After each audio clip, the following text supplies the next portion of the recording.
So ಬನ್ನಿ ನಮ್ಮ ಚರ್ಚೆನ ಮುಂದುವರಿಸೋಣ ಭಾರತೀಯವ್ರ ಜೊತೆಯಲ್ಲಿ. ಯಾಕೆಂದರೆ ಭಾರತೀಯವರು ಸಾಕಷ್ಟು ಮಾತಾಡಿಲ್ಲ. ಭಾರತೀಯವರೇ, ಎಲ್ಲ ಒಂದು ಹಂತಕ್ಕೆ ಬಂತು ಅಂತ ನಿಮ್ಮ ಮನಸ್ಸಲ್ಲಿ ಅಂದ್ಕೊಂಡಿರ್ತೀರ. ಯಾಕೆಂತಂದರೆ ನಿಮ್ಮ ಪೇರೆಂಟ್ಸ್ಗೆ ಗೊತ್ತಿಲ್ಲದೆ ಇದ್ದಂಗೆ ನೀವು ಹೋಗಿ ಉದಯ್ ಶಂಕರ್ನ ಮದುವೆ ಆದ್ರಿ, ಅಲ್ಲಿಂದ ಬೇರೆ ಬೇರೆ ಸ್ಥಳಗಳಿಗೆ ಹೋಗಿ ಕೊನೆಗೆ ನೀವು ನವದೆಹಲಿಯನ್ನು ಮುಟ್ಟಿದ್ರಿ. ಎಲ್ಲ ಆಯ್ತಪ್ಪ ಅನ್ನೋ ಸಮಯದಲ್ಲಿ ಮತ್ತೆ ವಾಪಸ್ ನಿಮಗೆ ಕರೆ ಬಂತು, ಬೆಂಗಳೂರಿಗೆ ಬರಲೇಬೇಕಾದ ಸಂದರ್ಭ ಬಂತು. ಸಾಮಾನ್ಯವಾಗಿ ಹೆಣ್ಣಿನ ಮನಸ್ಸು ಬಹಳ ಸೂಕ್ಷ್ಮವಾಗಿ ಕೂಡಿರುತ್ತೆ. ಇಂಥ ಒಂದು ವಿಚಾರವನ್ನು ಹೇಗೆ ನಿಮ್ಮ ಮನಸ್ಸು ಹೇಗೆ ಇದನ್ನು ಎದುರಿಸ್ತು? ಭಯ ಆಗ್ತಿತ್ತು, ಎಲ್ಲಿ ನಮ್ಮಿಬ್ರನ್ನ ದೂರ ಮಾಡ್ಬಿಡ್ತಾರೆ ಅಷ್ಟು. ಅಂದರೆ ನಿಮ್ಮ ಮನಸ್ಸಲ್ಲಿ ಇದ್ದಿದ್ದ ಭಯ ಕೇವಲ ದೂರ ಆಗ್ಬಿಡ್ತೀವಿ ಅಂತಕ್ಕಂಥದ್ದು, ಅಥವಾ ನಿಮ್ಮ ಅಪ್ಪ ಅಮ್ಮನ ಭಯನೂ ಇತ್ತಾ? ಅಪ್ಪ ಅಮ್ಮನ ಭಯನೂ ಇತ್ತು.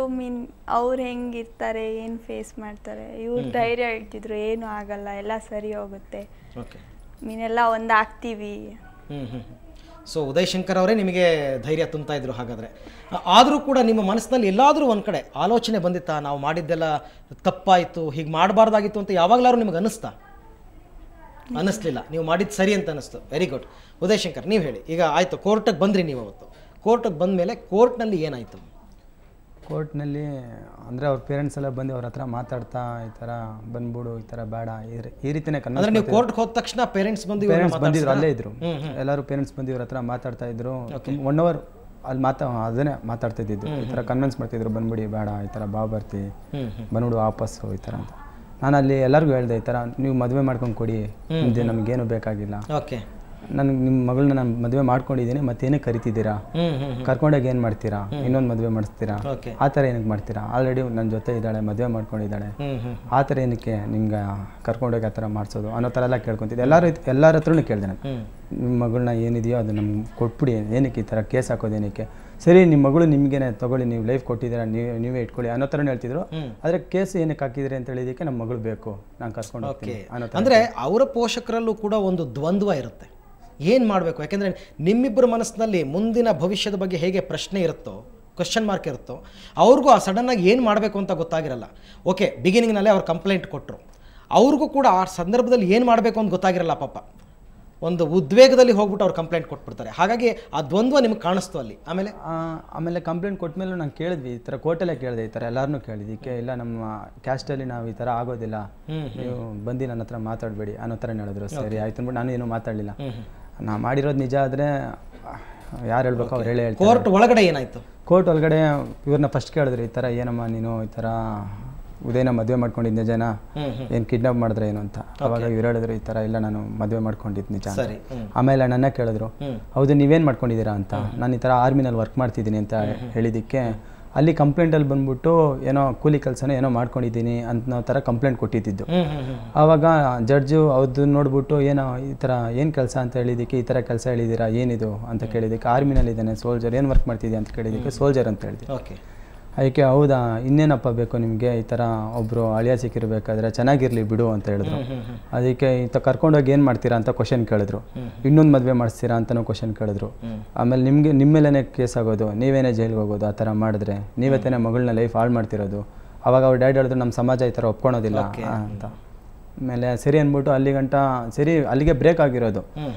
ನಂತರ ಅವ್ರು ರಿಕ್ವೆಸ್ಟ್ ಮಾಡ್ಕೊಂಡ್ರು ಈ ಥರ ಕೈಯೆಲ್ಲ ಜೋಡಿಸಿ ಸರಿ ಅಂದ್ಬಿಟ್ಟು ಅವರು ಅವಾಗ ಲಂಚ್ ಬ್ರೇಕ್ 2:30ವರೆಗೂ 2:30 ಮತ್ತೆ ಸ್ಟಾರ್ಟು. ಅಲ್ಲಿವರೆಗೂ ಮಗಳ ಜೊತೆ ಡಿಸ್ಕಸ್ ಮಾಡಲಿ ಮಗಳ ಜೊತೆ ಡಿಸ್ಕಸ್ ಮಾಡಲಿ ಪೇರೆಂಟ್ಸು. ಆವಾಗ ನನಗೆ ಹೇಳಿದ್ರು, ಈ ಥರ ನೀನು ಹೋಗ್ಬಿಟ್ಟು ಮಧ್ಯದಲ್ಲಿ ಇನ್ವಾಲ್ವ್ ಆಗಿಲ್ಲ, ಡಿಸ್ಟರ್ಬ್ ಮಾಡಬಾರ್ದು, ನಿಮ್ದೇನು 2:30ವರೆಗೆ ಏನಿದೆಯೋ ಅದು ಮಾತಾಡಲಿ ಅಂತ. ಸರಿ ಅಂದ್ಬಿಟ್ಟು ಅಲ್ಲಿ ಲಂಚ್ ಬ್ರೇಕ್ ಆದಮೇಲೆ ಮತ್ತೆ ಕರೆದ್ರು. ಈ ಥರ ಅಂದ್ಬಿಟ್ಟು ಕೇಳಿದ್ರು, ಫಸ್ಟ್ ಲಾಯರ್ ಕೇಳಿದ್ರು, ಈ ಥರ ಏನಮ್ಮ ಏನು ಡಿಸಿಷನ್ ತೊಗೊಂಡಿದ್ಯಾ ಅಂತ. ಇಲ್ಲ ನನ್ನ ಗಂಡನ ಜೊತೆನೇ ಬದುಕಬೇಕು ಅಂತ ನಾನು ಅಂದ್ಕೊಂಡಿದ್ದೀನಿ ಅಂತ ಹೇಳಿದ್ರು. ಆಮೇಲೆ ಜಡ್ಜ್ ಕೇಳಿದ್ರು, ಈ ಥರ ಏನು ಅಂತ. ಈ ಥರ ಹೌದು ನನ್ನ ಗಂಡ ಬೇಕು, ನನ್ನ ಗಂಡನ ಜೊತೆ ನಾನು ಬದುಕ್ತೀನಿ ಅಂತ ಹೇಳಿದ್ರು. ಸರಿ, ಓಕೆ. ಸೊ ನ್ಯಾಯಾಲಯ ಅಲ್ಲಿಗೆ ನಿಮ್ಮ ಪರವಾಗಿ ನಿಲ್ತು.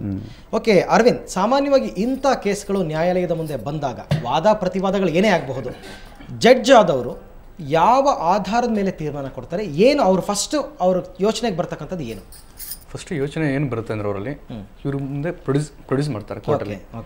ಪ್ರೊಡ್ಯೂಸ್ ಮಾಡಿದಾಗ ಫಸ್ಟ್ ಹುಡುಗಿ ಮೇಜರ್ ಇದ್ದಾಳ ದಾಖಲಾತಿ ಮುಖಾಂತರ ಅದನ್ನು ದೃಢಪಡಿಸ್ಕೊತಾರೆ. ನೆಕ್ಸ್ಟ್ ಅವ್ರ ಒಪಿನಿಯನ್ ಕೇಳ್ತಾರೆ. ಸೊ ನೀನು ವಿಲ್ ಆ್ಯಂಡ್ ವಿಶಲ್ಲಿ ಹೋಗಿದ್ಯಾ, ನಿನ್ನ ಸ್ವಂತ ಸ್ವಇಚ್ಛೆಯಿಂದ ಹೋಗಿದ್ಯಾ, ಹೇಗೆ ಅದನ್ನು ತಿಳ್ಕೊತಾರೆ. ತಿಳ್ಕೊಂಡ್ಮೇಲೆ ಪೇರೆಂಟ್ಸ್ಗೂ ಅವಕಾಶ ಮಾಡಿಕೊಡ್ತಾರೆ ಮಾತಾಡಿ ಅಂತ. ಮಾತಾಡಿದ್ಮೇಲೆ ಒಂದು ಕನ್ಕ್ಲೂಷನ್ ಬರ್ತಾರೆ.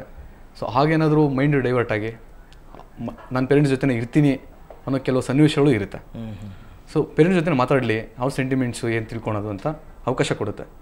ಕೊಟ್ಟ ನಂತರ ಮತ್ತೆ ಕರ್ಸ್ಕೊಳುತ್ತೆ. ಒಂದು 2 hours ಅಲ್ಲಿ ಬ್ರೇಕ್ ಇರುತ್ತೆ ಇವ್ರಿಗೆ, ಅಂದರೆ ಅವರು ಪೇರೆಂಟ್ಸ್ ಜೊತೆ ಮಾತಾಡೋದಕ್ಕೆ. ಮತ್ತೆ ಕರ್ಸ್ಕೊಂಡು ಮತ್ತೆ ಒಪಿನಿಯನ್ ಕೇಳುತ್ತೆ, ನೀವು ಪೇರೆಂಟ್ಸ್ ಜೊತೆ ಇರ್ತೀಯಾ ಅಥವಾ ಈ ಹುಡುಗನ ಜೊತೆ ಇರ್ತೀಯ ಅಂತ ಕೇಳ್ತಾರೆ. ಸೊ ಆಗ ಇವರು ಹೇಳಿದ್ರು, ಇಲ್ಲ I want to go with my husband ಅಂತ. ಸೊ ಕೋರ್ಟು ಅಲ್ಟಿಮೇಟ್ಲಿ ನೀವು ಇವ್ರ ಜೊತೆನೇ ಇರಿ ಅಂತೇಳಿ.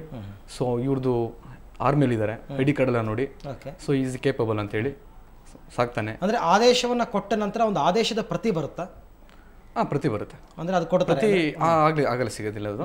ಅಂದರೆ ಒಟ್ಟು ನ್ಯಾಯಾಲಯ ಯೋಚನೆ ಮಾಡ್ತಕ್ಕಂಥದ್ದು, ಓಕೆ ಮದುವೆ ಆಗಿದ್ದಾರೆ, ಇನ್ನು ಮುಂದೆ ಇವರ ಭವಿಷ್ಯ ಚೆನ್ನಾಗಿರುತ್ತಾ, ಹುಡುಗ ಹುಡುಗಿನ ಚೆನ್ನಾಗಿ ನೋಡ್ಕೊತಾನ, ಇವರ ಒಂದು ತೀರ್ಮಾನಕ್ಕೆ ಇವರು ಬದ್ಧರಾಗಿದ್ದಾರ, ಇದನ್ನೆಲ್ಲ ಕನ್ಸಿಡರ್ ಮಾಡುತ್ತೆ, ತೀರ್ಪನ್ನ ಕೊಡ್ತಕ್ಕಂಥ. ಹೌದು, ಈ ಸ್ಯಾಲ್ರಿ ಇವ್ರ ಸ್ಯಾಲ್ರಿ ಕೇಳಿದ್ರೆ ಎಷ್ಟು ಬರುತ್ತೆ ಅಂತ ಅದೆಲ್ಲ ಕನ್ಸಿಡರ್ ಮಾಡಿ ಎಲ್ಲಿದ್ಯಾ ಏನು ಮತ್ತೆ ಡೀಟೇಲ್ಸ್ ಎಲ್ಲ ತಗೊಂತಾರೆ. ಯಾಕಂದ್ರೆ ಇವ್ರ ಮುಂದೆ ತೊಂದರೆ ಆದ್ರೆ ಇವ್ರ ಜವಾಬ್ದಾರಿ ಅಂತ ಕೂಡ ಬರ್ಕೊಟ್ಟಿದ್ದಾರೆ, ನಾನೇ ಜವಾಬ್ದಾರ ಆಗಿರ್ತೀನಿ ಅಂತ.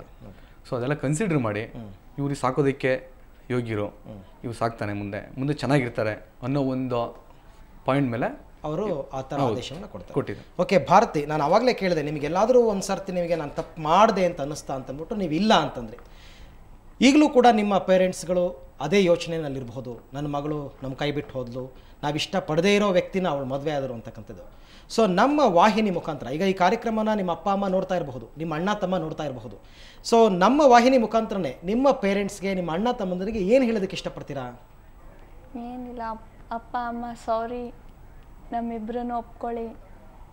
ಓಕೆ, ಸೊ ಒಂದು ವೇಳೆ ನಿಮ್ಮ ಅಪ್ಪ ಅಮ್ಮ ನಿಮ್ಮ ದಾಂಪತ್ಯವನ್ನು ಒಪ್ಕೊಂಡ್ರೆ ತುಂಬ ಖುಷಿ ಆಗುತ್ತೆ ನಿಮಗೆ, ಖಂಡಿತವಾಗಿ. ಅಲ್ಲ, ಸಾಮಾನ್ಯವಾಗಿ ಎಲ್ಲ ಒಂದು ಪ್ರೀತಿ ಪ್ರೇಮ ವಿವಾಹಗಳು ಕೂಡ 1 ವರ್ಷ 2 ವರ್ಷ ಮ್ಯಾಕ್ಸಿಮಮ್, ಆಮೇಲೆ ಎಲ್ಲ ತಂದೆ ತಾಯಿಗಳು ಕೂಡ ಒಪ್ಕೊಳ್ತಾರೆ. ಸೊ ನಿಮ್ಮ ಮನೆಯವರ ಮನಸ್ಥಿತಿ ಹೇಗಿದೆ ನಿಮ್ಮ ಮನೆಯಲ್ಲಿ ಅನ್ನೋದ್ರ ಮೇಲೆ ಅದು ಡಿಪೆಂಡ್ ಆಗಿರ್ತಕ್ಕಂಥದ್ದು. ಓಕೆ, ಇನ್ನು ಉದಯ್ ಶಂಕರ್, ಏನು what is your future plan, ಏನು ಯೋಚನೆ ಮಾಡಿದ್ದೀರಾ? 7 years ಅಂತೂ ಕಂಪ್ಲೀಟ್ ಆಯ್ತು ನಂದು. ಎಲ್ಲಿ ಸರ್ವಿಸು? ಆರ್ಮಿನಲ್ಲಿ. ಇನ್ನು 8 ವರ್ಷ ಇದೆ.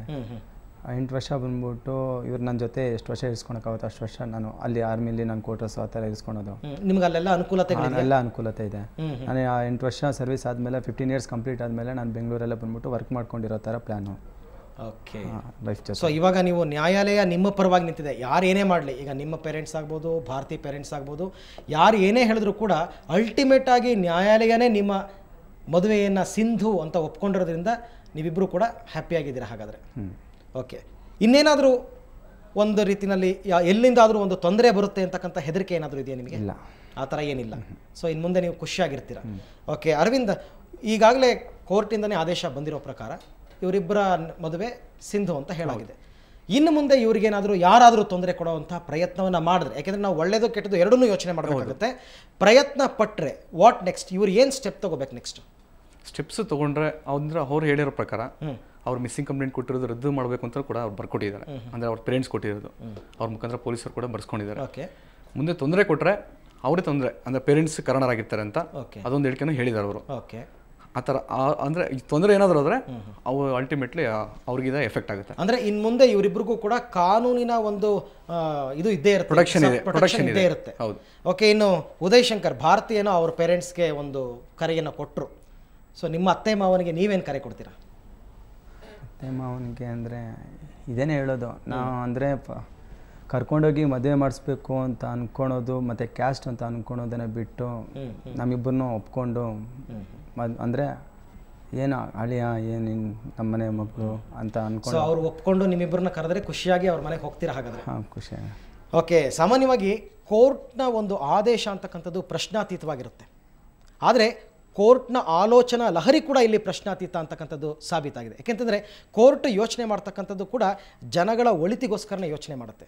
ಕೋರ್ಟ್ ಹೇಳ್ತಕ್ಕಂಥದ್ದೇನು, ನೀವಿಬ್ಬರು ಪ್ರೀತಿ ಮಾಡಿ ಮದುವೆ ಆಗಿದ್ದೀರಪ್ಪ, ಸುಖವಾಗಿರಿ ಮುಂದಕ್ಕೆ, ಆದರೆ ಹೆಂಡತಿಯನ್ನು ಸಾಕ್ತಕ್ಕಂಥ ಸಾಮರ್ಥ್ಯ ನಿನ್ನಲ್ಲಿದೆಯಾ, ನಿಮ್ಮ ತಂದೆ ತಾಯಿಯ ಒಪ್ಪಿಗೆ ಇದಕ್ಕಿದೆಯಾ? ಹಾಗಿದ್ದರೆ ಖಂಡಿತವಾಗಿ ನೀವು ಮದುವೆ ಆಗಿ, ಯಾಕೆಂತಂದರೆ ನೀವಿಬ್ಬರು ಕೂಡ ಈಗ ಇನ್ನು ಮುಂದಕ್ಕೆ ಸಂತೋಷವಾಗಿ ದಾಂಪತ್ಯ ಜೀವನವನ್ನು ನಡೆಸಬೇಕಾದವರು, ಇನ್ನು ಮುಂದಕ್ಕೆ ಭವಿಷ್ಯವನ್ನು ನೀವು ತಿದ್ದುಕೊಳ್ಬೇಕಾದಂಥವರು. ಹಾಗಾಗಿ ಪೋಷಕರ ಅನುಮತಿಯನ್ನು ಪಡೆಯಿರಿ, ಜೊತೆಗೆ ಸುಖವಾಗಿ ಸಂಸಾರ ಮಾಡಿ ಅಂತಕ್ಕಂಥ ಆಲೋಚನಾ ದೃಷ್ಟಿಯಿಂದನೇ ನ್ಯಾಯಾಲಯ ಇಂತಹ ತೀರ್ಪನ್ನು ಮಾಡುತ್ತದೆ ಅಂತಕ್ಕಂಥದ್ದು ಸ್ಪಷ್ಟ.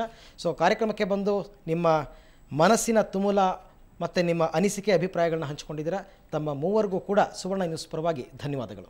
ಒಂದು ಹೇಳಕ್ಕೆ ಇಷ್ಟಪಡ್ತೀನಿ. ಖಂಡಿತ ಹೇಳಿ.